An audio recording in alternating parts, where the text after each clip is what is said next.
নমস্কাৰ, মই নিৰ্মল। মই এজন ভণ্ড নিৰামিষাৰী। হয়, আপুনি ঠিকেই শুনিছে।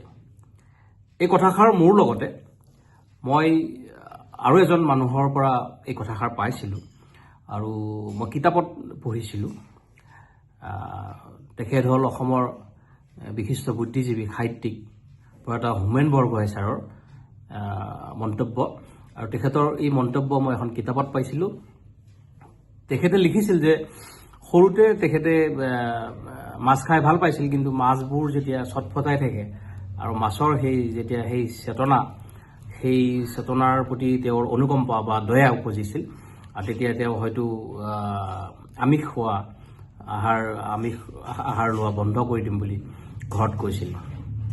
আৰু সেই কথাটো খুব বেছি দিনলৈকে নাথাকিল। সেয়েহে তেখেতে লিখিছিল যে মই এজন ভণ্ড নিৰামিষাৰী।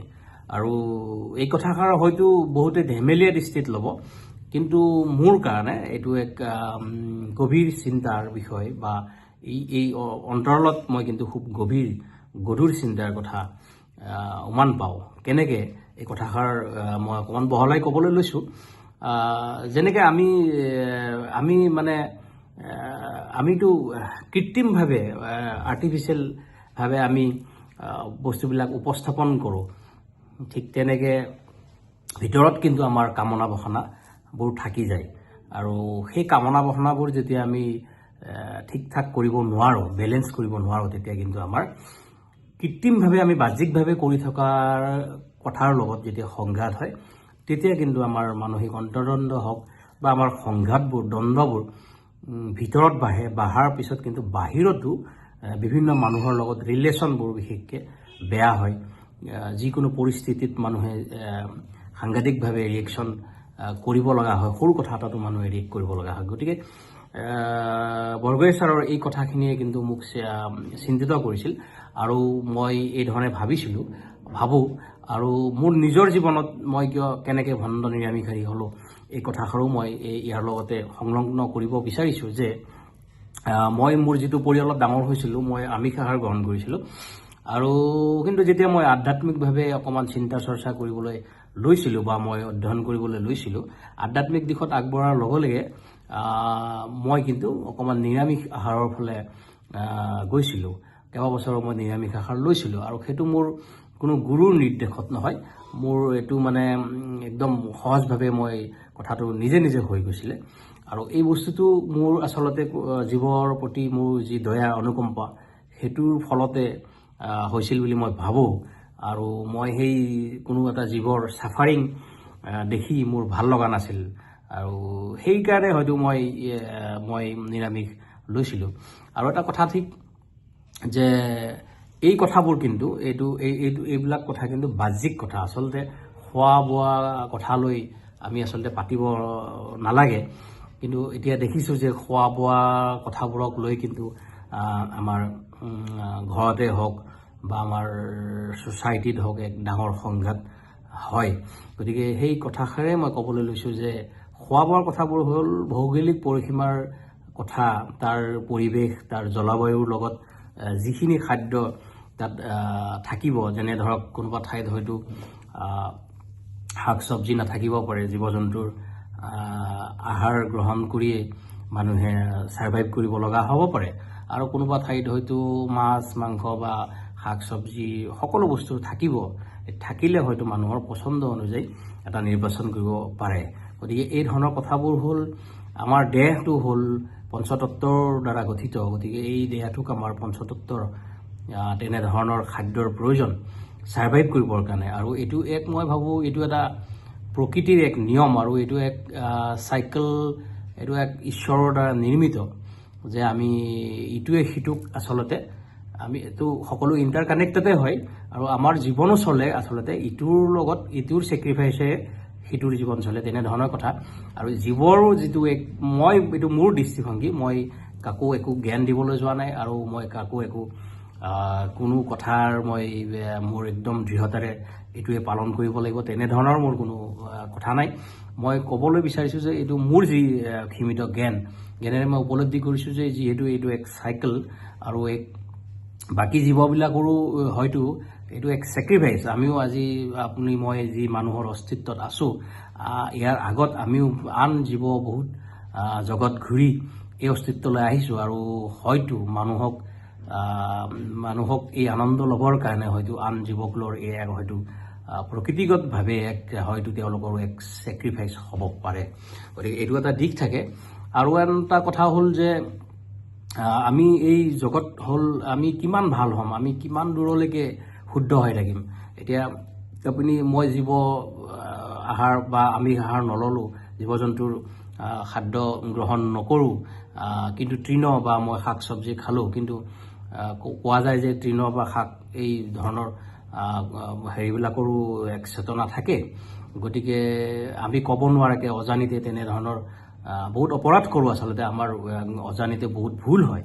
গতিকে আমি যদি সেই এটা হেৰিত সোমাই থাকোঁ যে গিল্টি ফিল, তেতিয়াহ'লে অপৰাধবোধ, পাপ, এই ধৰণৰ কথাবোৰে কিন্তু আমাৰ অন্তৰ্দণ্ড বঢ়াই যাব, আৰু আমি কিন্তু কোনো দিন আমি শান্তি পাব নোৱাৰিম, আৰু আমিতো শুদ্ধ আমি হ'বই নোৱাৰিম। কাৰণ ইয়াতে যি আমাৰ যি জগত, এই নেচাৰ, তো ইয়াত কিন্তু শুদ্ধতাটো একদম পিয়ৰটো হ'বলৈ নোৱাৰোঁ আমি, আৰু শুদ্ধতাটো একদম হ'ল পৰম ঈশ্বৰ, তেওঁৱেই শুদ্ধ।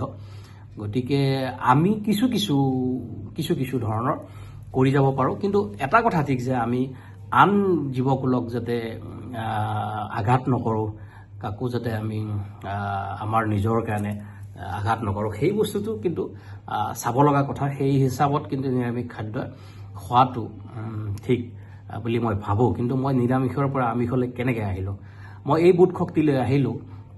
মই যেতিয়া নিৰামিষ আহাৰ গ্ৰহণ কৰিছিলোঁ, ঠিক আছে, মোৰ দেহ মন সতেজ হয়, আৰু মানুহে যেতিয়া এই এটা স্তৰৰ পৰা মানুহৰ যাত্ৰা আৰম্ভ হয়, মানুহৰ কিন্তু সাত্বিক আহাৰেৰেহে আৰম্ভ হয়। আমাৰ ত্ৰিগুণাত্মক সংসাৰত তিনিটা গুণ, যেনেকৈ ৰাজসিক আহাৰৰ যিবিলাক মানুহ খুব কৰ্মব্যস্ততা থাকে, ৰজাৰ নিচিনা আচৰণ, তেওঁলোকৰ খানাবোৰ তেনেকুৱা, আৰু তামসিকবোৰ হ'ল ধৰক খুব কিছুমান মানুহৰ এলেহুৱা, কাম কৰিব মন নাযায়, একে ঠাইত বহি থাকে, পৰি থাকে, শুই থাকে, বা নিচা জাতীয় দ্ৰব্য গ্ৰহণ কৰে, তো তেওঁলোকৰ তামসিক খাদ্য, আৰু তেওঁলোকৰ গুণটো তামসিক। আৰু সাত্বিক হ'ল এই ৰাজসিক তামসিকৰ পৰা ওপৰত। গতিকে সেইকাৰণে কয় সাত্বিক আহাৰ খালে মানুহৰ চেতনা শুদ্ধ হয়। গতিকে সেই চেতনা শুদ্ধৰে মানুহে কিন্তু আগলৈ যাব পাৰে। কিন্তু এইটো কথাও ঠিক নহয় যে কোনোবাই সাত্বিক আহাৰ খালেই যে মানুহজন ভাল হৈ যাব, জ্ঞানী হৈ যাব, তেনেকুৱা কথা নহয়। আৰু আমিষ আহাৰ খালেই যে মানুহ এজন বেয়া হৈ যাব, সেইটো কথা কিন্তু ভুল কথা। কাৰণ আমি যদি ইতিহাসত চাব যাওঁ যে ভাৰতৰ স্বামী বিবেকানন্দৰ কথা যদি কওঁ, স্বামী বিবেকানন্দে মাছ মাংস খাইছিল, কিন্তু তেখেতে কম সময়ৰ কাৰণে আহিও এই যে বিশ্বত আমাৰ ভাৰতীয় সনাতন সভ্যতা সংস্কৃতিৰ যি প্ৰচাৰ প্ৰসাৰ কৰিলে, গতিকে সেইটো কিন্তু মানিব লগা কথা, আৰু সেইটো কিন্তু আচৰিত কথা।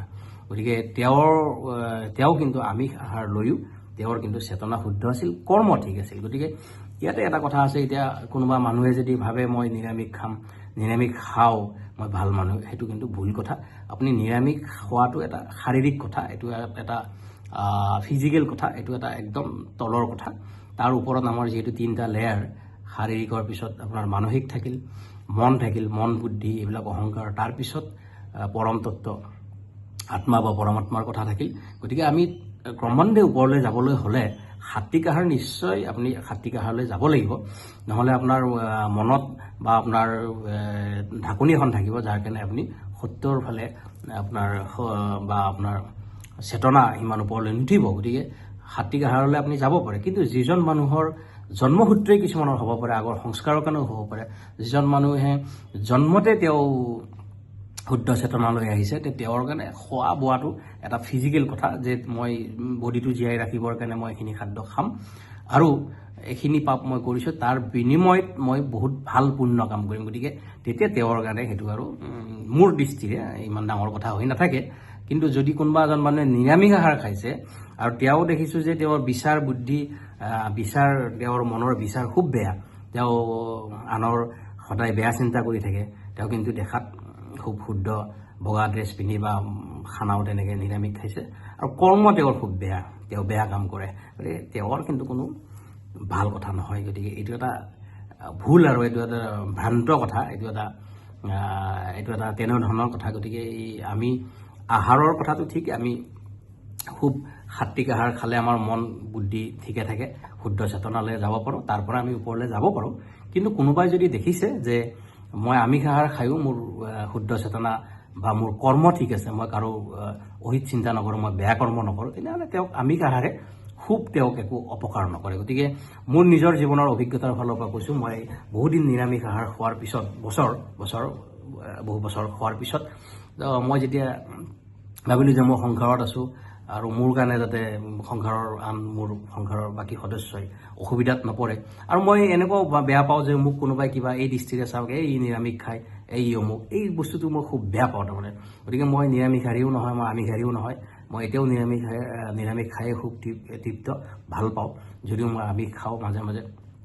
গতিকে মোৰ কথাটোৱে হ'ল যে মই এই গুণৰ পৰা, ত্ৰিগুণাত্মক হেৰিৰ পৰা মই ওপৰলৈ উঠিব লাগে, আৰু মোৰ এই বোধ শক্তিলৈ মই আমিষ আহাৰলৈ আহিছোঁ যে মই যি প্ৰজ্ঞাপন ব্যক্তিয়ে যাক মই অনুকৰণ কৰোঁ, সেইবোৰ মানুহে কোৱা কথা, যেনেকৈ বুদ্ধদেৱে কৈছে বেশ্যাৰ ঘৰত গৈছিলে, ৰাতিটো যেতিয়া ঘূৰি ঘূৰি আহি বেশ্যাৰ ঘৰত পাইছিলে, তেতিয়া লগৰজনে কৈছে তাত কিয় থাকিব, তাৰপিছত বুদ্ধই কৈছিলে যে মোৰ যদি কিবা শক্তি আছে বা মোৰ শক্তি যদি ওপৰত হয়, তেতিয়াহ'লে তেওঁ ৰূপান্তৰ হ'ব, তেওঁৰ শক্তি বেছি হ'লে মই ৰূপান্তৰ হ'ম। ৰাতিপুৱা দেখিছোঁ বেশ্যাগৰাকীয়ে সন্ন্যাসিনী হৈ ওলাই আহিছিল। গতিকে প্ৰজ্ঞাবান ব্যক্তি আৰু খুব বেছি যেতিয়া শুদ্ধ চেতনালৈ যোৱা ব্যক্তিৰ কি হয়, কি খাইছে, ক'ত বহিছে, জুৱা খেলতো যদি বহিছে তেওঁক প্ৰভাৱিত কৰিব নোৱাৰে জুৱা খেলে।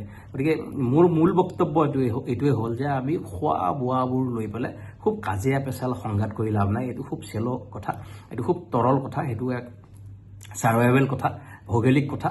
য'ত যি খানা পায় সেই হিচাপত আমি বডিটো ছাৰ্ভাইভ কৰিবই লাগিব। গতিকে যি পায় যেনেকৈ পায়, বেছি প্ৰটিন ল'লেও বেয়া, কম প্ৰটিন হ'লেও বেয়া। গতিকে এই বেলেঞ্চটো ৰাখিব পাৰিব লাগিব, আৰু সংঘাত কৰি কাজিয়া কৰি একো লাভ নাই, এইবিলাকত মানে নাই। আৰু যদি কাৰোবাৰ শুদ্ধ চেতনা আগৰ সংস্কাৰৰ পৰা আহে, তেতিয়াহ'লে তেওঁৰ আমিষ আহাৰ লৈ হ'লেও তেওঁ ভাল কৰ্ম, ভাল বিচাৰ কৰিব পাৰে। আৰু কোনোবাই নিৰামিষ আহাৰ লৈও তেওঁৰ গোটেই জীৱন কিন্তু ভিতৰত কিন্তু এটা কামনা বাসনা থাকিব। এনেকুৱা এটা ঘটনা মই শুনিছিলোঁৱে যে খুব জোৱাত হোৱা অৱস্থাত যেতিয়া মানুহজনৰ বডি যোৱা নাই, তেওঁৰ দেহত্যাগ হোৱা নাই, তেতিয়া তেওঁ মানে ল'ৰাক কৈছিলে মাতি ওচৰলৈ যে মোক অকণমান ছাগলীৰ মাংসৰ জোল বনাই ভাত অকণমান খোৱা। এইটো ছাগলীৰ মাংস দিয়াৰ পিছত কিন্তু তেওঁ দেহত্যাগ কৰিছিল। গতিকে যদি কামনা বাসনা আপোনাৰ বহুত আছেই, আপুনি এনেই কাৰোবাৰ কথা মতে এনেই ড্ৰেছ এযোৰ পিন্ধি এনেই নিৰামিষাৰী হৈ লাভ নাই। মই কোনো এটা পক্ষৰ হৈ ক'বলৈ যোৱা নাই। কথাটো হ'ল যে যিটো হয় আৰু স্বভাৱগতভাৱে হয়, আগৰ সংস্কাৰৰ কথা মতে হয়, আপুনি বুলি একো হ'ব নোৱাৰে, গ্ৰহৰ প্ৰভাৱো থাকে। গতিকে এই ধৰণৰ কথাবোৰ আমি মোৰ মূল বক্তব্য এইটো যে মই নিৰামিষৰ পৰা আমিষলৈ আহিছোঁ যদিও মই গুণত নাথাকোঁ, কিন্তু মই ইয়াৰ পৰা সকলো ফালৰ পৰা মুক্ত হ'ব বিচাৰোঁ, আৰু মোক যাতে কোনো আঙুলিয়ে নকয় যে ই অমুক বুলি, সেইটো কাৰণতে। আৰু মোৰ পৰিয়াল যিহেতু আছে, মই পৰিয়ালক বা আন সদস্যসকলকো অসুবিধাত নেপেলাওঁ। মই জানো যে কোনখিনিত মোৰ কাৰণে ভাল, কোনখিনিত মোৰ কাৰণে বেয়া। মই পাৰিলে ভালটো বেছি কৰিবলৈ চেষ্টা কৰিম, আৰু সহজ সৰলকৈ থাকিবলৈ যত্ন কৰিম, আৰু মুক্ত হৈ থাকিবলৈ যত্ন কৰিম, আৰু যি হয় সেইটোৱে, তাৰমানে নকল নহয়, সঁচা মানুহ হিচাপে থাকিবলৈ যত্ন কৰিম। গতিকে সেই তাত যদি ছাৰ্ভাইভ কৰিবৰ কাৰণে খাদ্য অকণমান লওঁতেই যদি ল'ব লগা যদি হয়, হয়তো এতিয়াৰ পৰা গ্ৰহণ কৰিবলৈ লৈছোঁ। গতিকে সেই ধৰণৰ কথাবোৰে, তেনেকুৱা ধৰণৰ কথাবোৰ মই চাইছোঁ, আৰু আপোনালোককো এই কথাখিনি মই শ্বেয়াৰ কৰিলোঁ। গতিকে ভিডিঅ'টো এইখিনিতে সামৰিলোঁ। আগলৈ আপোনালোকে মোৰ ভিডিঅ'বোৰ চাব বুলি আশা কৰিছোঁ। ধন্যবাদ।